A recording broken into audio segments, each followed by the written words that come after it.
Las manos de Marisette temblaban mientras arrancaba el panel de madera podrida del interior de la van. No sabía por qué lo hacía. Tal vez por desesperación. Tal vez porque después de 53 años de vida obediente, algo en su instinto le gritaba que mirara más allá de la superficie oxidada. El panel cedió con un crujido seco, y lo que vio le robó el aliento. Fajos de billetes, decenas, cientos, apilados con la precisión de quien sabe exactamente lo que esconde. Pero no era solo dinero. Entre los billetes, fotografías, su hijo muerto hace 2 años en ese accidente laboral. Y en esas imágenes, su hijo estaba vivo, sonriendo junto a hombres que Marisette reconocía de los periódicos, hombres peligrosos, narcotraficantes. Las manos le temblaron más fuerte, y entonces escuchó el motor. Un carro negro se detuvo frente a su casa. 2 siluetas bajaron. Marisette cerró el panel de golpe, su corazón martillando contra sus costillas como un preso desesperado. ¿Cómo había llegado hasta aquí? Como una mujer invisible, una limpiadora descartada como basura, había terminado sosteniendo en sus manos el secreto que podría matarla o salvarla. Para entender eso, hay que retroceder. Hay que volver al día en que el sol ardía más cruel que nunca, y la humillación tenía el rostro frío de una patrona sin alma. Si esta historia ya te tiene al borde de tu asiento y quieres saber cómo Marisette llegó a este momento de puro terror, suscríbete ahora mismo porque lo que viene a continuación va a demoler todo lo que crees saber sobre justicia, venganza y hasta dónde puede llegar una madre desesperada. Dale like si ya estás sintiendo la tensión y prepárate porque este viaje apenas comienza. El sol del nordeste brasileño no perdona. Es un verdugo implacable que en 2014 castigaba sin piedad ese puerto olvidado, donde la esperanza se evaporaba junto al sudor de los pobres. Entre casuchas de cemento a medio terminar y calles de tierra agrietada, Marisette había construido una vida de pura resistencia. 53 años, viuda, 2 nietos huérfanos bajo su techo. Su cuerpo era un mapa de cicatrices invisibles, marcado por décadas de limpiar la suciedad de otros, de arrodillarse ante pisos que nunca serían suyos, de tragar humillaciones con la misma regularidad con que tragaba el pan duro del desayuno. Cada mañana era idéntica a la anterior. El despertador sonaba a las 4:30, cuando la oscuridad aún protegía de la crueldad del sol. Preparaba el desayuno para sus nietos, con lo poco que había. Leche aguada, pan de ayer. A veces, si había suerte, un plátano maduro. Su nieta, pequeña y frágil como un pájaro enfermo, tosía en la habitación del fondo. Esa tos que no la dejaba dormir a Marisette. Esa tos que necesitaba medicamentos que costaban más que su salario mensual completo. El autobús la recogía a las 5:30. 2 horas de trayecto atravesando la ciudad dormida, viendo cómo el paisaje cambiaba de la pobreza descarnada a la opulencia obscena. Del lado de acá, niños descalzos y perros flacos. Del lado de allá, mansiones con jardines regados por sistemas automáticos, mientras sus vecinos morían de sed. Marisette hacía ese viaje 6 días a la semana desde hacía 16 años. 16 años limpiando la misma casa. 16 años siendo invisible para la familia que habitaba esos 200 metros cuadrados de mármol importado y aires acondicionados que susurraban lujo. La patrona. Ese era el nombre con el que todos se referían a ella, porque su nombre real, Cristina Vasconcellos de Almeida, sonaba demasiado humano para alguien tan desprovisto de humanidad. Era una mujer de 50 años que aparentaba 40 gracias a cirugías y tratamientos que costaban lo que Marisette ganaría en 10 vidas. Su rostro era una máscara estirada de botox y desdén. Sus ojos 2 cuentas grises, incapaces de ver a la gente como gente. Para ella, Marisette era un electrodoméstico, una herramienta, algo que se usa y se descarta cuando deja de funcionar. Ese día, ese maldito día de marzo que Marisette jamás olvidaría. El calor era especialmente vengativo. El termómetro marcaba 42 grados a la sombra, pero en esa mansión el aire acondicionado mantenía una temperatura de 20 grados constantes. Marisette había llegado temprano, como siempre, y había comenzado su rutina con la precisión de quien ha repetido los mismos movimientos miles de veces. Sacudir, trapear, lustrar, doblar, ordenar el desorden ajeno mientras el propio se acumulaba en su casa de bloques sin terminar. Fue al mediodía cuando la patrona la llamó a la sala principal. Marisette sintió un escalofrío que no tenía nada que ver con el aire acondicionado. En 16 años, la patrona nunca la había llamado para nada bueno. Entró con las manos húmedas de nervios, secándoselas en el delantal raído que había sido blanco hacía una década, pero que ahora era de un gris indefinido, como su propia existencia. «Marisette», dijo la patrona sin levantar la vista de su teléfono celular. El último modelo, el que costaba más que 3 meses de salario de Marisette. «Ya no vamos a necesitar tus servicios». Las palabras cayeron como piedras en un pozo vacío. Marisette parpadeó, segura de haber escuchado mal. «Disculpe, señora, que estás despedida. Mi hijo se va a estudiar a Europa. Ya no necesitamos tanto personal. Es una cuestión de economía doméstica». La patrona pronunció economía doméstica, mientras sus dedos cargados de anillos de diamantes danzaban sobre la pantalla del teléfono, escribiendo mensajes que eran infinitamente más importantes que la vida que acababa de destrozar. Marisette sintió que el piso se movía bajo sus pies. 16 años. 16 años de lealtad absoluta. De limpiar vómitos, de quedarse hasta tarde cuando había fiestas, de trabajar en días feriados sin una sola queja, de ser invisible pero indispensable. ¿Y ahora? ¿Economía doméstica? Pero señora, mis nietos... Mi nieta está enferma, necesita... Eso no es mi problema, Marisette. Además, te voy a dar una indemnización. No te puedes quejar. La patrona finalmente levantó la vista, y en sus ojos había algo peor que crueldad. Había indiferencia. Marisette no era ni siquiera digna de su desprecio. Era simplemente nada. La indemnización que marca la ley, señora, por favor, tengo derecho... ¿Derecho? La patrona soltó una risa breve y cortante como un vidrio roto. Marisette, trabajaba sin contrato formal los primeros 6 años. ¿De verdad quieres que hagamos cuentas? ¿Quieres que llamemos a un abogado? Porque puedo hacerlo. Y créeme, no vas a ganar nada excepto problemas. El silencio se espesó en la sala con aire acondicionado. Marisette sabía que tenía razón. Había aceptado trabajar sin papeles porque necesitaba el dinero urgentemente cuando su hijo murió. Había firmado su propia trampa, sellado su destino de explotación con la tinta de la desesperación. «Te voy a dar algo mejor que dinero», continuó la patrona con una sonrisa que no llegaba a sus ojos muertos. «Esa van vieja que está en el fondo del patio, lleva años ahí juntando polvo. Iba a pagar para que se la llevaran al desguace, pero te la regalo. Es tuya. Véndela. Saca algo de ahí. Considera que es mi generosidad». Marisette siguió la mirada de la patrona hacia la ventana que daba al patio trasero. Allí, medio oculta entre herramientas de jardín abandonadas y muebles viejos cubiertos con lonas, estaba la van, una Volkswagen Combi marrón, o lo que alguna vez fue marrón, porque ahora era más óxido que pintura. Las llantas estaban desinfladas, los vidrios, empañados por años de abandono. Era una reliquia patética de los años 80, un vehículo que claramente no había sido encendido en lustros. «No tengo dónde guardar eso, señora. Yo vivo en...» «No me interesa dónde vives, Marisette. O la aceptas o no te doy nada. ¿Está claro?» La patrona ya había vuelto su atención al teléfono, dando por terminada la conversación. «Las llaves están en el contacto. Llama a una grúa o lo que sea. Quiero esa cosa fuera de mi propiedad antes del viernes. Ahora retírate». Marisette salió de la mansión con las piernas temblorosas y el estómago revuelto. No lloró. Había aprendido hace mucho que las lágrimas eran un lujo que no podía permitirse.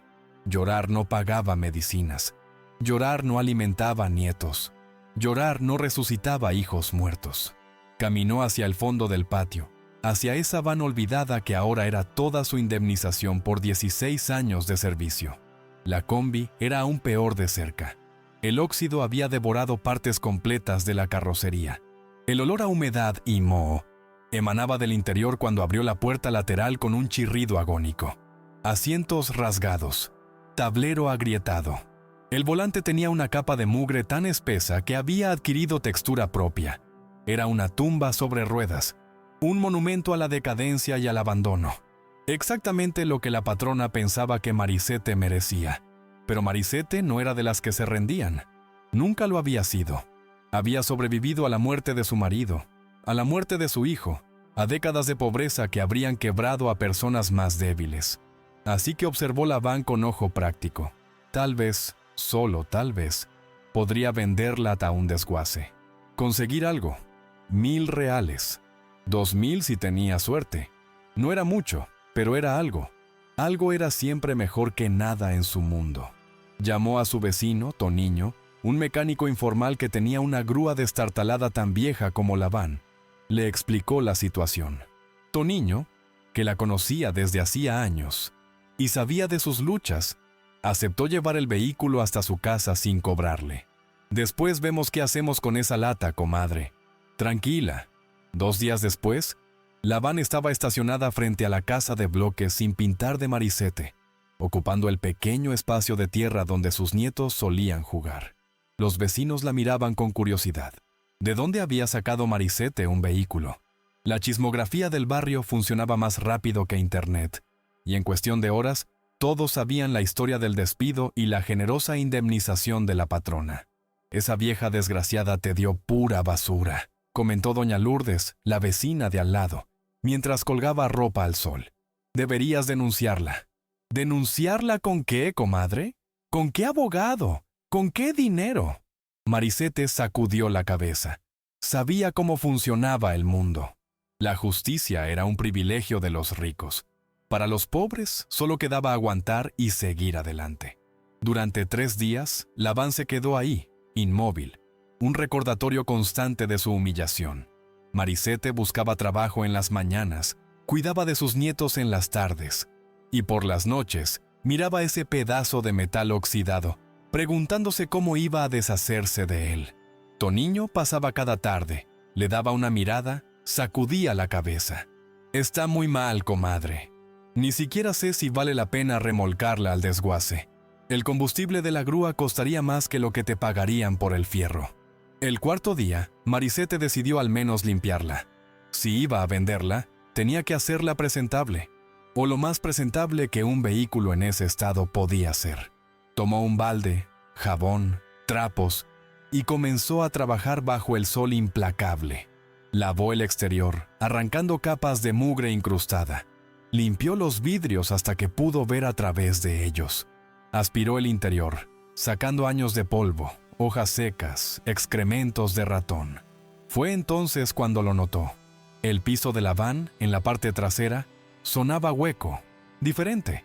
Marisette golpeó con los nudillos. Definitivamente había un espacio allí que no debería existir. Su corazón comenzó a latir más rápido sin que supiera exactamente por qué. Buscó algo para hacer palanca. Encontró un destornillador oxidado en la guantera y comenzó a trabajar en las juntas del panel de madera que cubría el piso. La madera estaba podrida, cedió fácilmente, y debajo estaba el compartimento secreto. Y dentro del compartimento, su vida estaba a punto de cambiar para siempre, o a punto de terminar. Los fajos de billetes estaban envueltos en plástico, protegidos de la humedad. Eran billetes de 100 reales, nuevos, ordenados con ligas elásticas. Marisette los sacó con manos temblorosas, sin poder creer lo que veía. Contó rápido, sin pensar, puro instinto. 50 fajos, 100 billetes por fajo, 500,000 reales, $500,000. Era más dinero del que había visto en toda su vida. Era más dinero del que ganaría en 20 años de trabajo. Pero no era solo dinero. Entre los fajos había un sobre manila. Marisette lo abrió. Fotografías, documentos. Y entonces el mundo dejó de tener sentido. La primera fotografía mostraba a su hijo, su junior, vivo, sonriendo. Estaba en lo que parecía ser un bar o restaurante, rodeado de hombres que Marisette reconocía vagamente de los periódicos. Caras que aparecían en noticias sobre narcotráfico, sobre corrupción policial, sobre violencia. Su hijo, su junior, que supuestamente había muerto en un accidente en la construcción, estaba cenando con criminales, Había más fotos. Junior recibiendo sobres. Junior en una camioneta junto a uno de esos hombres. Junior contando dinero. Y había documentos, registros, números de cuenta, nombres, direcciones. Entre esos nombres, uno le heló la sangre. Cristina Vasconcellos de Almeida, la patrona. Las manos de Marisette temblaban tanto que casi dejó caer todo. Su mente intentaba procesar lo imposible. ¿Su hijo había estado involucrado con narcotraficantes? ¿La patrona también? El accidente no había sido un accidente. Las preguntas se amontonaban, cada una más aterradora que la anterior. Y entonces escuchó el motor. Un sonido grave, potente, completamente fuera de lugar en ese barrio donde los carros más nuevos tenían 15 años de antigüedad. Marisette asomó la cabeza por la puerta lateral de la van. Un sedán negro, vidrios polarizados, se había detenido al final de la calle. Las puertas se abrieron. 2 hombres bajaron. Trajes oscuros. Lentes de sol a pesar de que el sol ya estaba bajando. No pertenecían a ese barrio. No venían por nada bueno. El instinto de supervivencia que había mantenido viva a Marisette durante 5 décadas de miseria se activó como un relámpago. Cerró el panel del piso de golpe. Aventó un par de trapos encima para disimular. Salió de la van con la velocidad de quien no quiere parecer sospechoso y entró a su casa. Cerró la puerta. Su corazón golpeaba tan fuerte que podía escucharlo en sus oídos. A través de la cortina raída de la ventana, observó. Los hombres caminaban despacio por la calle, mirando las casas, evaluando. Uno de ellos hablaba por teléfono. El otro llevaba la mano dentro del saco, en ese gesto inconfundible de quien carga un arma. Se detuvieron frente a la casa de doña Lourdes. Preguntaron algo. La vecina, visiblemente nerviosa, señaló hacia la casa de Marisette, hacia la van. «Abuela, ¿qué pasa?» La voz de su nieto, Miguel, de 12 años, la sacó del trance. El niño había salido de la habitación del fondo con su hermana pequeña, Yasmín, tomada de la mano. Yasmín tosía, esa tos húmeda y profunda que le arrancaba pedazos del alma a Marisette cada vez que la escuchaba. «Nada, mi amor. Vuelvan al cuarto, ahora». Marisette intentó sonar calmada, pero su voz salió quebrada, urgente. Miguel la conocía demasiado bien. Vio el miedo en sus ojos. «¡Abuela! ¡Ahora, Miguel!». El grito fue más fuerte de lo que pretendía. Los niños retrocedieron, asustados, y corrieron de vuelta a su habitación. Marisette volvió a la ventana. Los hombres se acercaban. Caminaban directamente hacia su casa. Golpearon la puerta. 3 golpes firmes, autoritarios. No eran una solicitud sino una exigencia. Marisette respiró profundo, se limpió las manos sudorosas en el vestido y abrió. Solo una rendija. Lo suficiente para ver pero no para ser vulnerable. «Señora Marisette». El hombre que habló era alto, de unos 40 años, con una cicatriz que le atravesaba la ceja derecha. Su voz era suave, casi amable, lo cual lo hacía infinitamente más amenazador. La violencia disfrazada de cortesía. ¿Quién pregunta? «Somos amigos de la señora Cristina, Cristina Vasconcellos. Entendemos que usted trabajaba para ella hasta hace poco». El corazón de Marisette se detuvo. «Amigos de la patrona». Claro, todo tenía sentido ahora. La van no había sido un regalo, había sido una trampa o un error. La patrona le había dado la van sin saber lo que contenía, y ahora estos hombres venían a recuperar lo que era suyo. «Trabajé para ella 16 años. Me despidió hace una semana». «Sí, lo sabemos. Y le dio un vehículo, una van vieja. ¿Es esa?»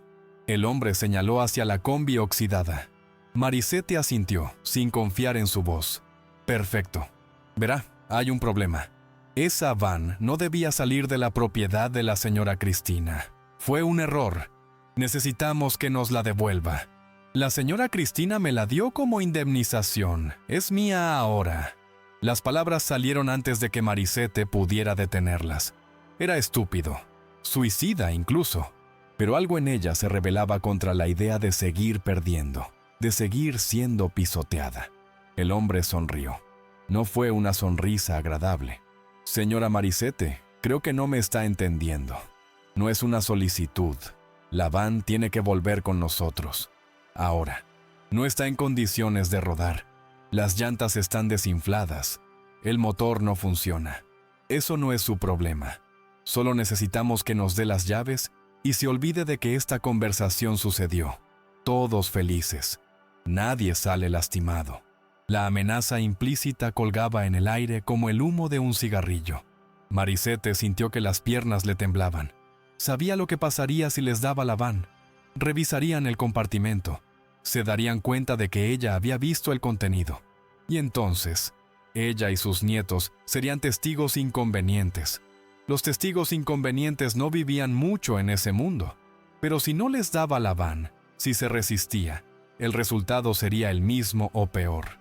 Las llaves están dentro de la van, en el contacto. Su voz sonó hueca, derrotada. El hombre asintió satisfecho. Muy bien. Ha sido un placer, señora Marisette. Y un último consejo. Se inclinó más cerca, bajó la voz hasta que fue casi un susurro. Si vio algo dentro de esa van, algo que no debía ver, olvídelo, por su bien, por el bien de esos niños que escuché en el fondo de la casa. ¿Me entiende? Marisette asintió. La puerta se cerró. Observó a través de la ventana cómo los hombres se acercaban a la van. Uno de ellos sacó un teléfono. Hizo una llamada. Minutos después, llegó una grúa. No era la grúa destartalada de Toniño. Era una grúa profesional, nueva, eficiente. En menos de 20 minutos, la van estaba siendo cargada. En 25, había desaparecido de su calle, llevándose con ella $500,000 y todas las respuestas sobre la muerte de su hijo. Marisette se dejó caer en el sofá raído de la sala. Sus manos todavía temblaban. Había estado tan cerca de cambiar su vida, de salvar a Yasmín, de darles un futuro a sus nietos. Y ahora todo se había ido. Otra vez, siempre la misma historia. Los pobres solo tienen derecho a soñar, pero nunca a alcanzar. Lloró. Por primera vez en años, se permitió llorar.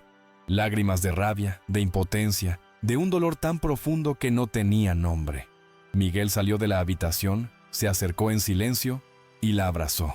No dijo nada, solo la abrazó con esa fuerza desesperada de los niños que saben que algo terrible está pasando, pero no entienden qué.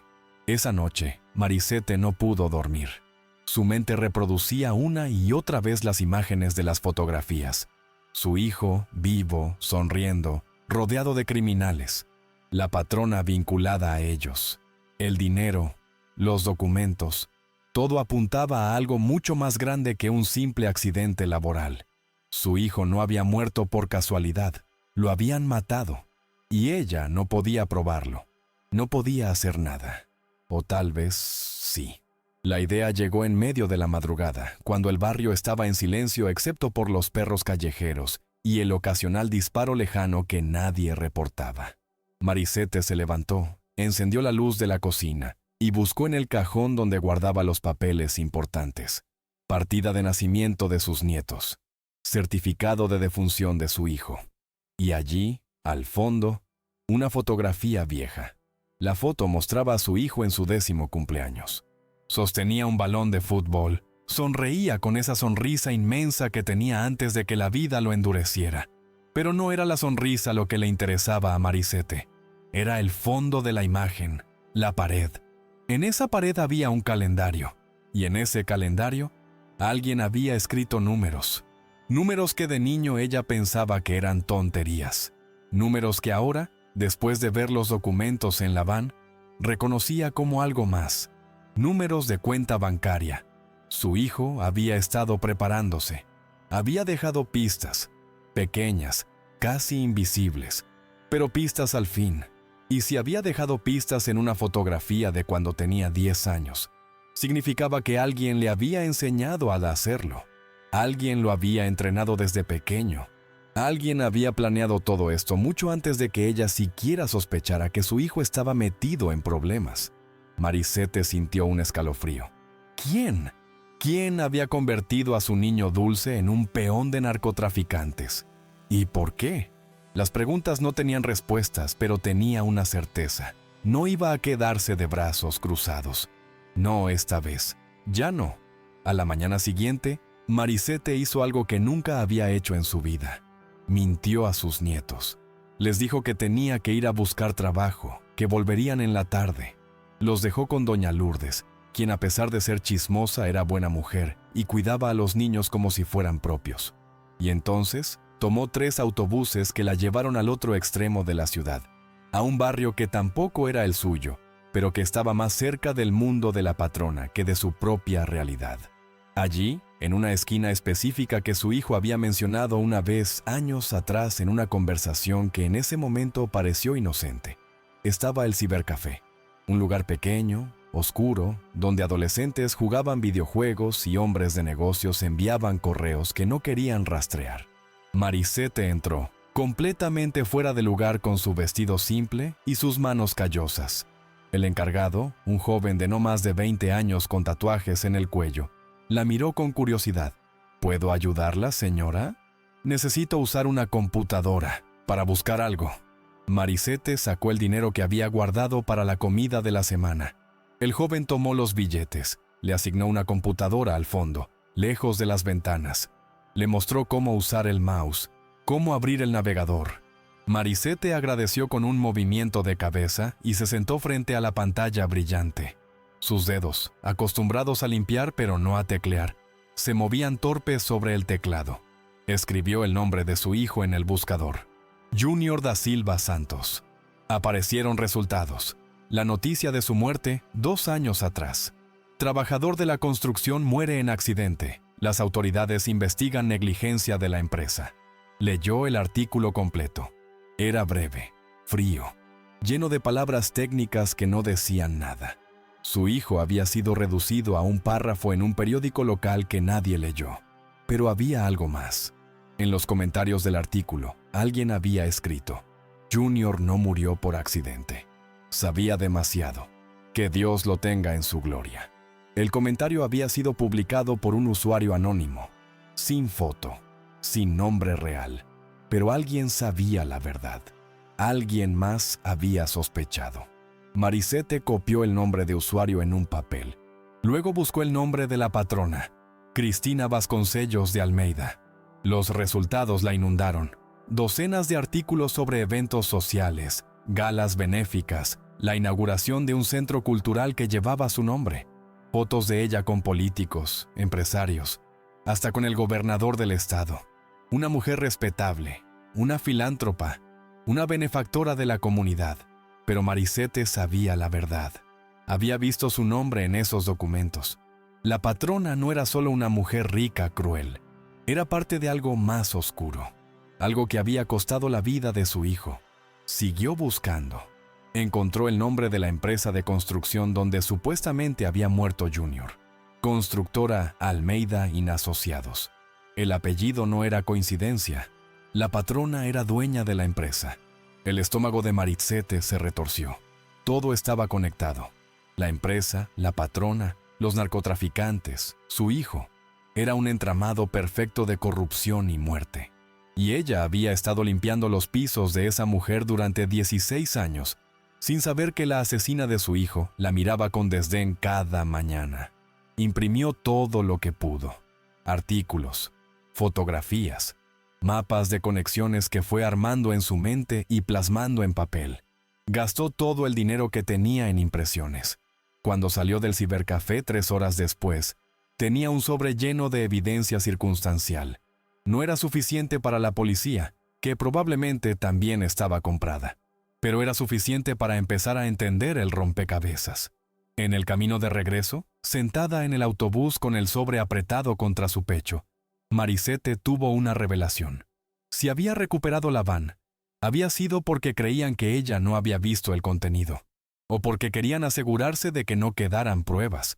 Pero Marisette sí había visto, y aunque le habían quitado el dinero y los documentos originales, su memoria era clara. Recordaba nombres, recordaba caras, y sobre todo, recordaba ese momento de claridad donde todo se había conectado. Pero algo no encajaba. Si la patrona estaba involucrada, ¿por qué había sido tan descuidada? ¿Por qué darle justamente esa van a ella? Había 2 posibilidades. Una, la patrona realmente no sabía lo que la van contenía. lo cual significaba que alguien más la había usado sin su conocimiento. 2. La patrona sí sabía, y darle la van a Marisette había sido intencional. Una forma de deshacerse de evidencia comprometedora, haciendo que pareciera que una empleada despedida la había robado. La segunda opción era aterradora porque significaba que Marisette había sido, desde el principio, parte del plan. Un chivo expiatorio perfecto. Una mujer pobre, desesperada, sin recursos para defenderse. Si algo salía mal, ella cargaría con la culpa. Y sus nietos quedarían huérfanos. Como ella había quedado viuda, como sus nietos habían quedado sin padre. El ciclo continuaría. No, Marisette apretó los puños. Eso no iba a pasar. No esta vez. Tenía que ser inteligente, más inteligente que gente con recursos infinitos y conexiones poderosas. Tenía que usar la única ventaja que poseía. Era invisible.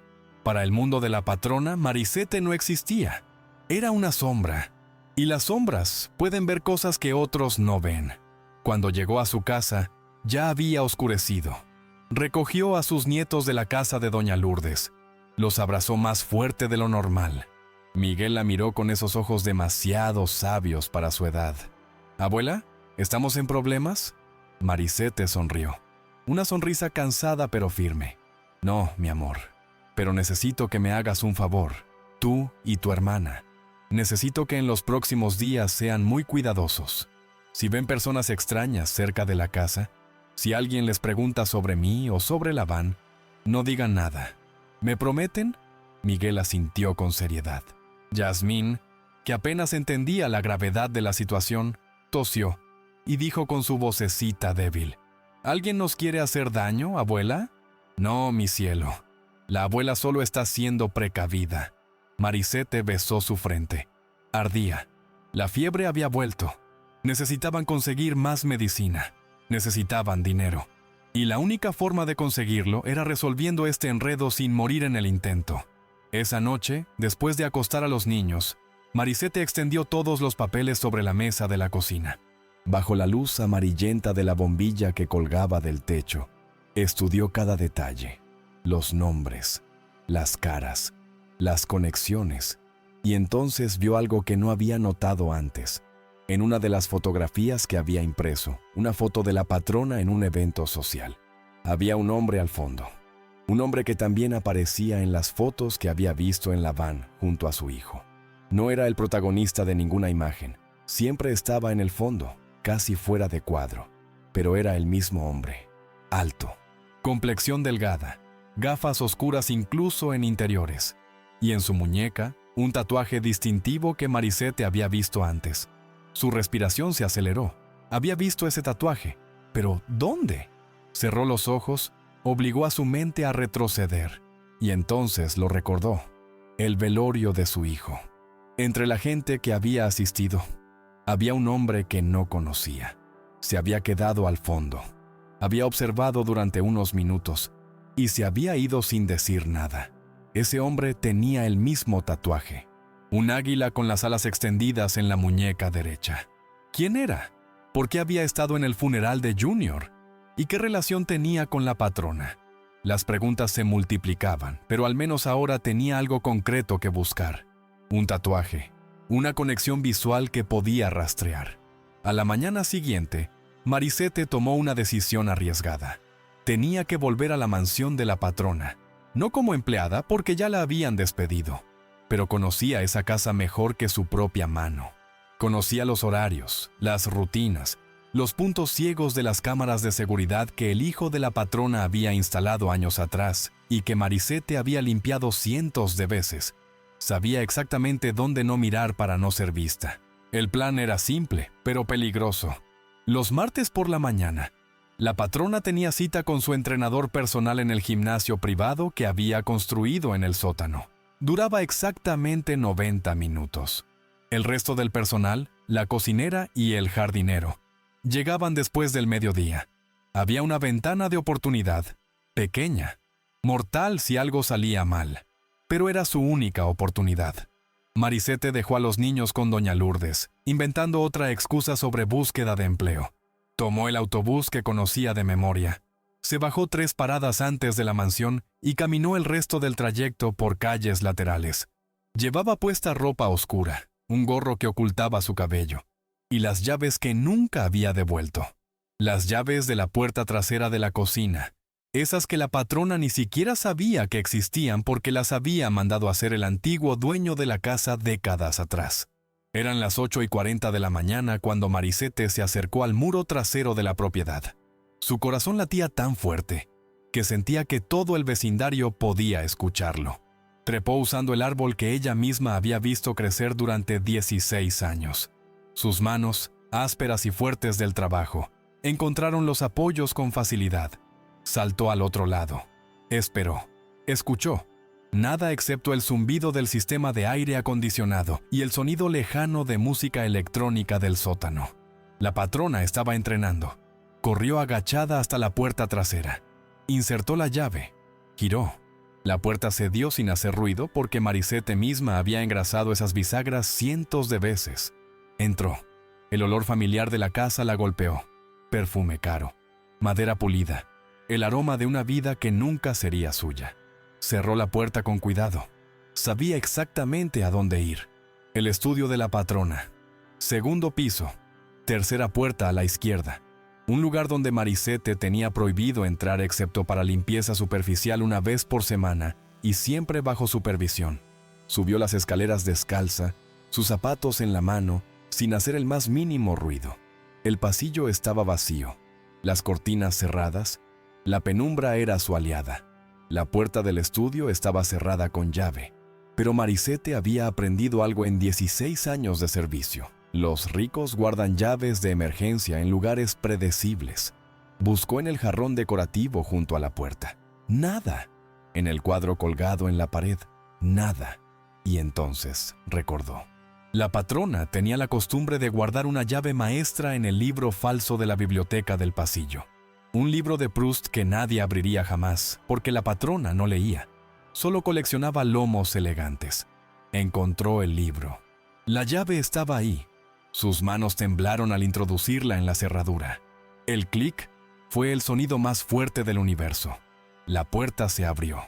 Marisette entró y la cerró inmediatamente tras ella.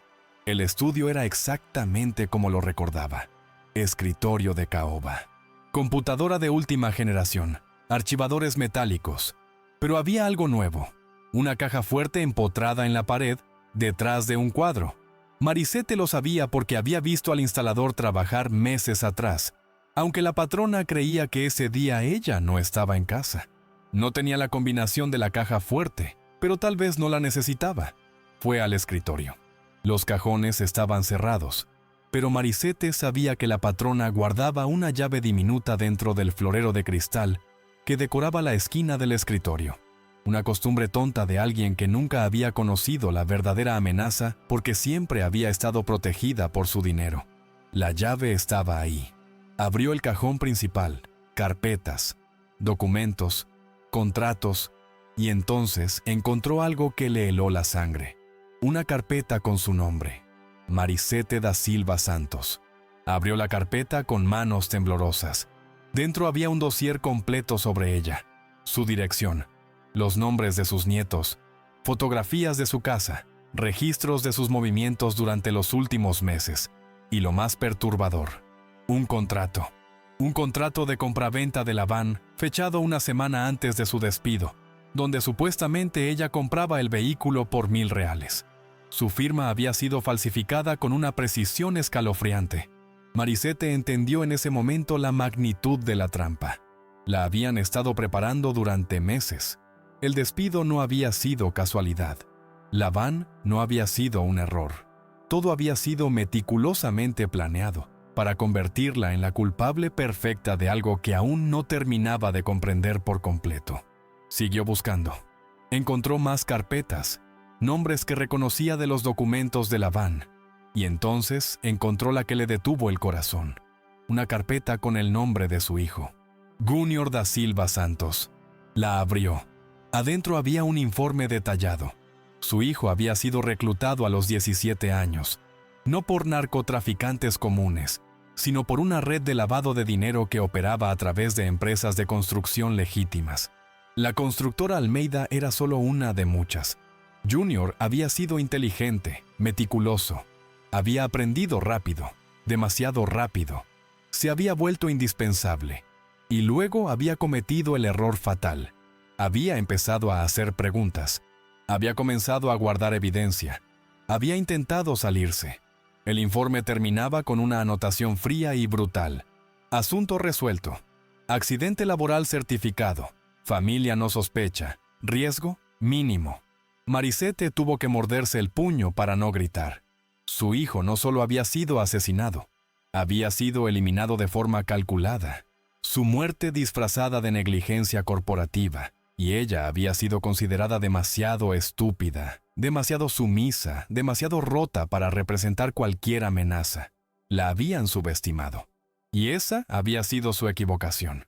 Tomó fotografías de todo con el teléfono celular viejo que había comprado de segunda mano meses atrás. No era de buena calidad, pero era suficiente. Cada página, cada documento.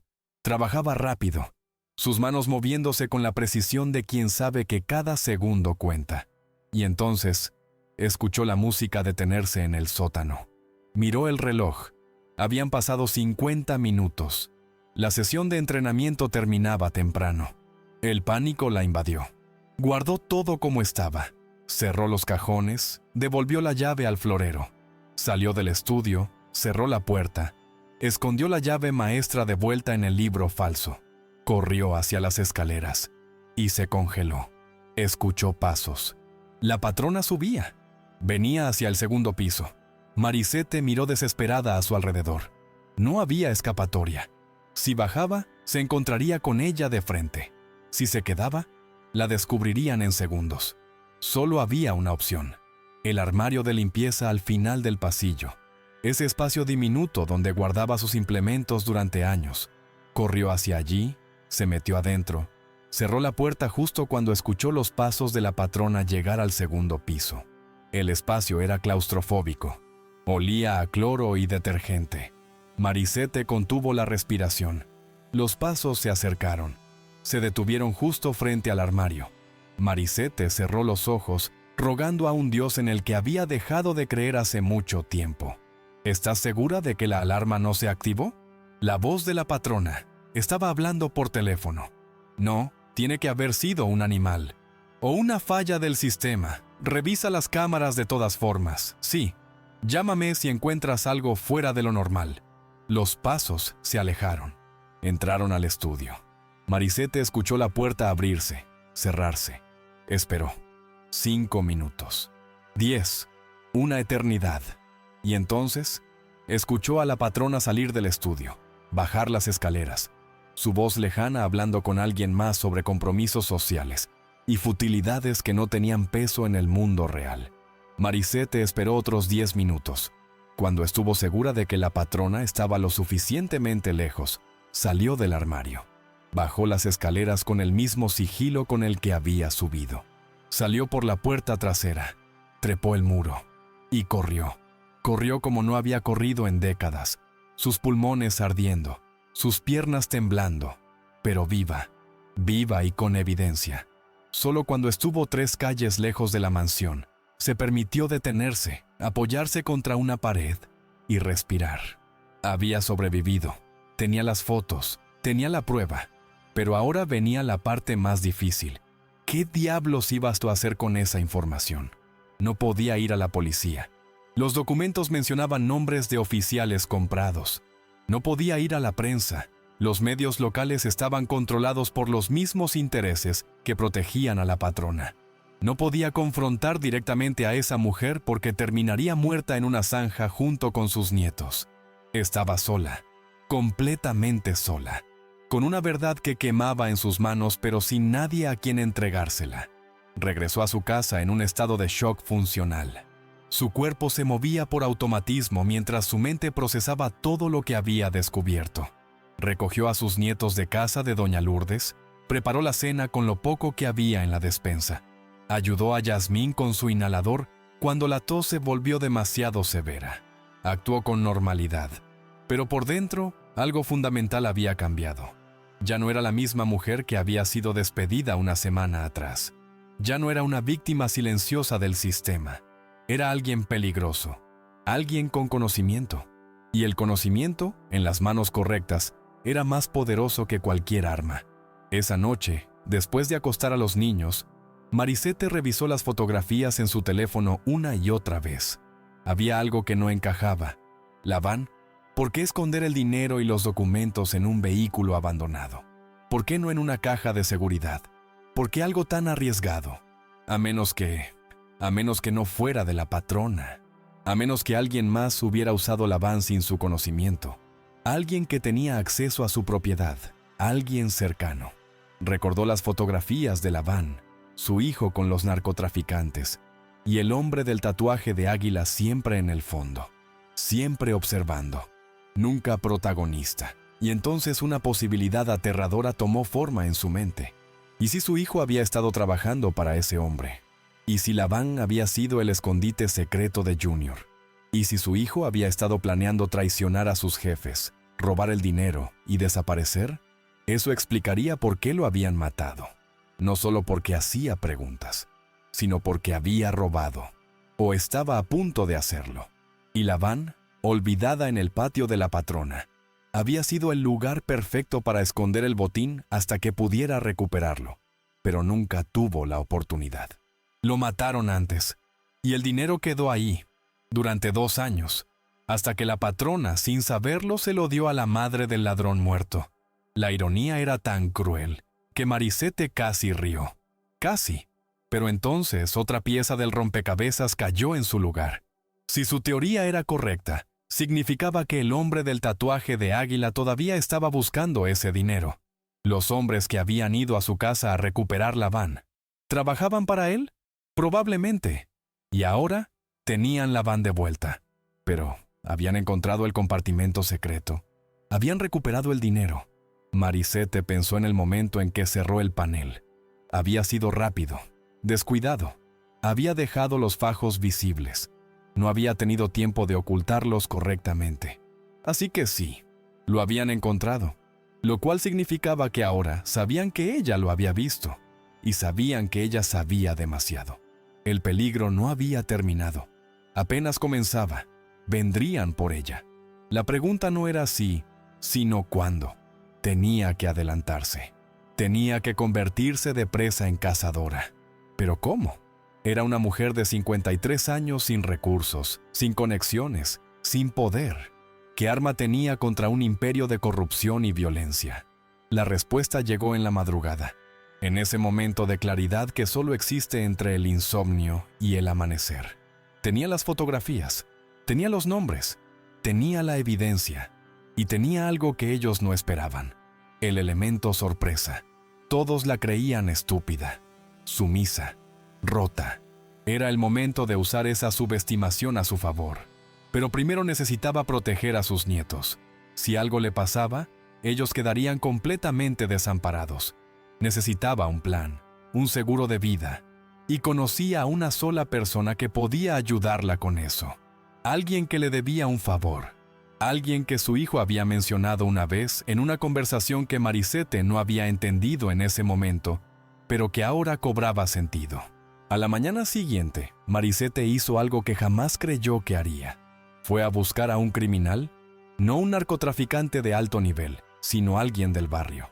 Carliños, un muchacho que había crecido en la misma cuadra que Junior. Habían sido amigos en la infancia antes de que sus caminos se separaran. Carliños había elegido el mundo de las drogas y los robos menores. Junior había conseguido trabajo honesto, o eso creía Marisette en ese entonces. Encontró a Carliños en la esquina donde siempre estaba. 26 años, flaco como un alambre, ojos hundidos de quien ha visto demasiado. Cuando vio a Marisette acercarse, su expresión cambió. Respeto mezclado con tristeza. Todos en el barrio habían querido a Junior. «Doña Marisette, hace tiempo que no la veía. Necesito hablar contigo, Carliños. A solas». El joven miró a su alrededor, hizo una seña a sus compañeros y caminó con ella hacia un callejón vacío. «¿Qué pasa, doña? ¿Los niños están bien?» «Los niños están bien, pero yo estoy en problemas. grandes problemas, y necesito tu ayuda. Marisette respiró profundo. Necesito que si algo me pasa, si desaparezco o me matan, tú te asegures de que mis nietos estén protegidos. Y necesito que entregues algo. Carliños frunció el ceño. ¿De qué está hablando, doña? ¿Quién la va a matar? Gente peligrosa. Gente que mató a tu amigo Junior hace 2 años. ¿Y sí? Fue asesinato. No fue ningún accidente. Los ojos de Carliños se endurecieron. Siempre lo sospeché. Junior era muy cuidadoso. Demasiado inteligente para morir por una caída estúpida. ¿Quién fue? No puedo decírtelo todavía. Pero si me pasa algo, necesito que esto llegue a las manos correctas. Marisette sacó una memoria USB. Había pasado la noche anterior en el cibercafé transfiriendo todas las fotografías de su teléfono. La memoria contenía toda la evidencia. Esto tiene que llegar a Mobún, a la prensa nacional, no local, nacional. A un periodista que no tenga miedo. ¿Conoces a alguien así? Carliños pensó por un momento. Hay un tipo, un periodista de São Paulo que hizo un reportaje sobre corrupción policial hace unos meses. Lo golpearon por eso, pero siguió publicando. Se llama Rodrigo Tavares. Tengo un contacto que puede llegar a él. Perfecto. Si no me ves por más de 3 días o si escuchas que algo me pasó, le entregas esto. Y te quedas con mis nietos hasta que encuentres a alguien de confianza de la familia. Mi hermana en Recife. Su número está en el sobre. Marisette le entregó un sobre junto con la memoria USB. ¿Puedes hacer eso por mí? ¿Por Junior? Carliños tomó el sobre y la memoria con solemnidad. Por Junior. Y por usted, doña. Usted siempre fue buena conmigo cuando era niño. Me daba comida cuando mi madre estaba borracha. No lo he olvidado. Marisette asintió. Un peso se levantó de sus hombros.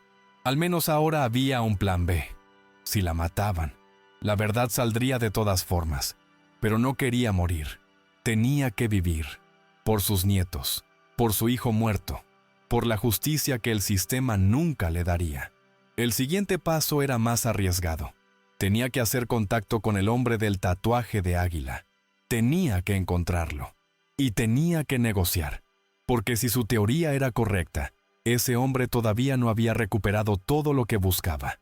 Los documentos que estaban en la van no solo implicaban a la patrona, implicaban a docenas de personas, políticos, policías, empresarios. Y ese hombre estaba en el centro de todo. Marisette regresó al cibercafé. Buscó el tatuaje de águila en internet. No era un diseño único. Miles de personas tenían tatuajes similares. Pero había algo específico en el que había visto. Las plumas estaban dibujadas con un estilo particular, casi tribal. Siguió buscando. Horas. Y finalmente encontró algo. Un artículo viejo de un periódico de Fortaleza. Un arresto de hace 10 años. Un grupo criminal desmantelado. Y en las fotografías de los arrestados, uno de los hombres tenía el mismo tatuaje. El artículo lo identificaba como Leonardo Águila Ferreira, presunto líder de una red de lavado de dinero. Había sido liberado por falta de evidencias después de 6 meses de prisión preventiva. Desde entonces, había desaparecido de los registros oficiales. Ningún arresto, ninguna mención, como si se hubiera convertido en un fantasma. Pero los fantasmas dejan rastros. Siempre lo hacen. Marisette siguió investigando. Encontró menciones en foros, en blogs de periodismo de investigación que operaban en los márgenes de la legalidad. Leonardo Águila Ferreira se había reinventado. Ya no era un criminal de bajo perfil. Ahora era un empresario respetable, dueño de una cadena de restaurantes en la costa, filántropo que donaba a organizaciones benéficas. Un hombre que había blanqueado no solo dinero, sino su propia existencia. Y aquí estaba la conexión final. Uno de sus restaurantes estaba a menos de 20 kilómetros de donde vivía Marisette. Un lugar elegante, caro, donde gente como ella jamás pondría un pie. Pero también era un lugar público. Un lugar donde no podía simplemente hacerla desaparecer sin testigos. Era su oportunidad. Marisette sabía que lo que estaba a punto de hacer era demencial. Presentarse ante un criminal peligroso y ofrecerle un trato. Pero ya había cruzado el punto de no retorno. Ya había entrado ilegalmente a la mansión de la patrona. Ya había contactado a un traficante de drogas. Ya había dado el primer paso hacia la autodestrucción o la redención. No había vuelta atrás. Se vistió con la mejor ropa que tenía, un vestido azul que había comprado de segunda mano para el funeral de su hijo. Se peinó con cuidado. Se maquilló ligeramente. Quería verse digna, respetable. No como una amenaza, sino como alguien con quien se podía negociar. La apariencia importaba, especialmente cuando no tienes nada más que ofrecer excepto tu propia audacia. Dejó a los niños con doña Lourdes una vez más. Le dijo que tenía una entrevista de trabajo en un hotel de lujo. No era completamente mentira, era una negociación. Y el precio en juego era su vida. El restaurante se llamaba Mar Azul.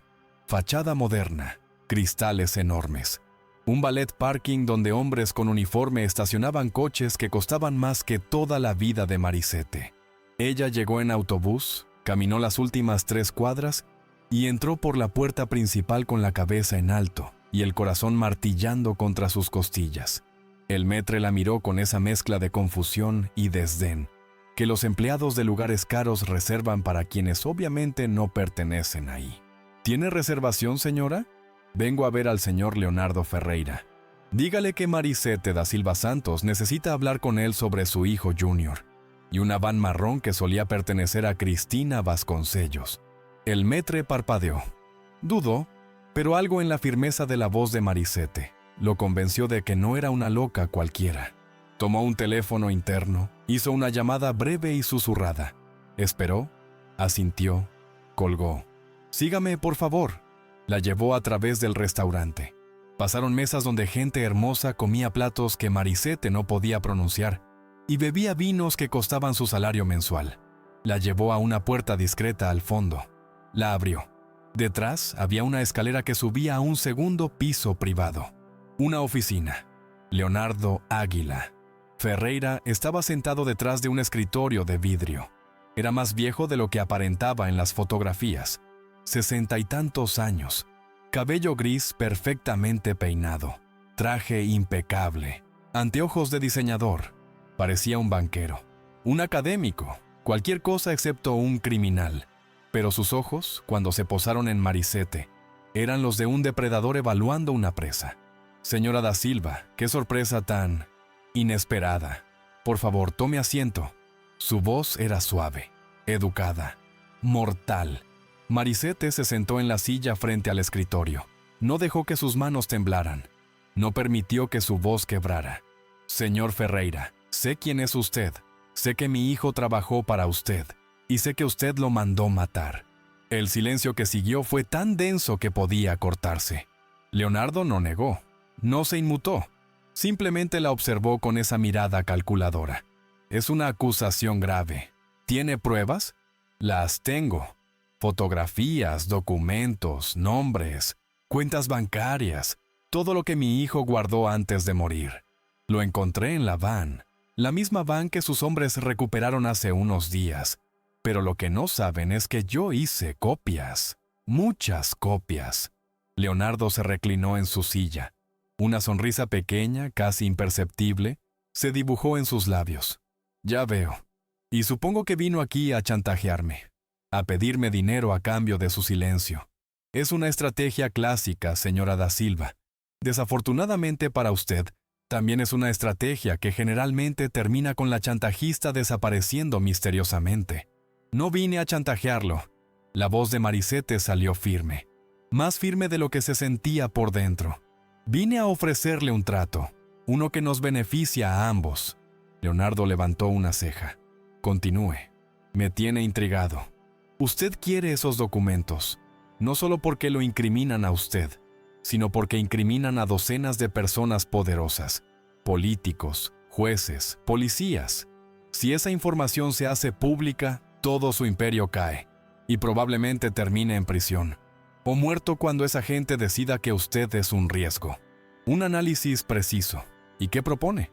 Yo le entrego todas las copias, todos los documentos, todo lo que mi hijo guardó. Y usted me da 2 cosas. Primera, la verdad sobre cómo murió mi hijo. Quiero escucharlo de su boca. Segunda, suficiente dinero para que mis nietos puedan vivir dignamente. para el tratamiento médico de mi nieta, para su educación. No pido millones, solo lo suficiente para que tengan una oportunidad que su padre nunca tuvo.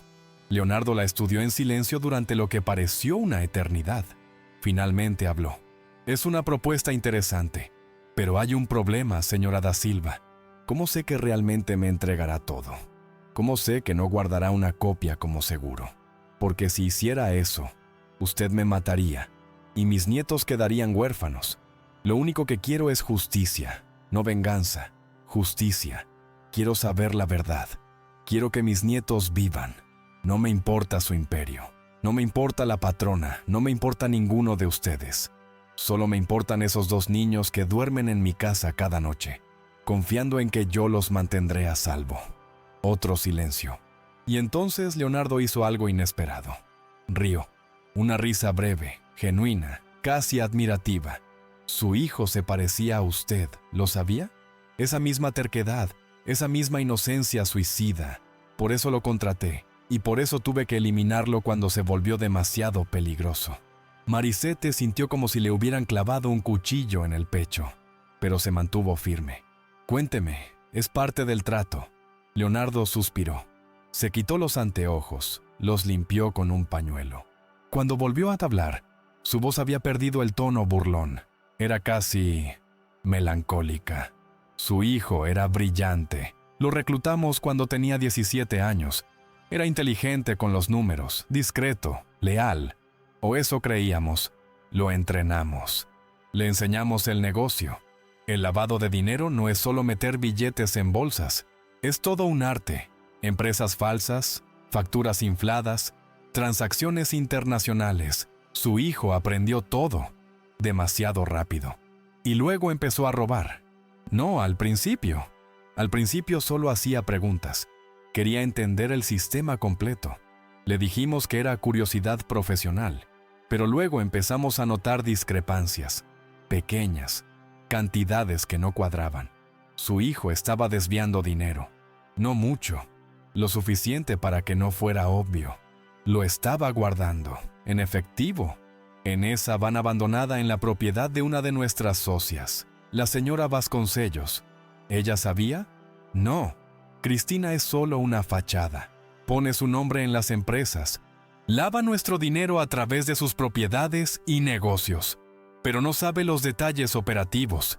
Es demasiado estúpida y demasiado codiciosa para hacer preguntas. Su hijo usó su propiedad precisamente por eso. Sabía que nadie revisaría una van olvidada en el patio trasero de una mansión. ¿Cuánto robó? $500,000. Y algo más valioso que el dinero. Documentos, evidencia. Su hijo estaba planeando traicionarnos. Iba a llevarse el dinero y denunciarnos. Creía que podría hacerlo, que podría salir ileso. Le advertimos. Le dimos la oportunidad de devolver lo que había tomado. Se negó. Así que lo eliminamos. Lo hicimos parecer un accidente en la construcción. Nadie sospechó, excepto usted, aparentemente.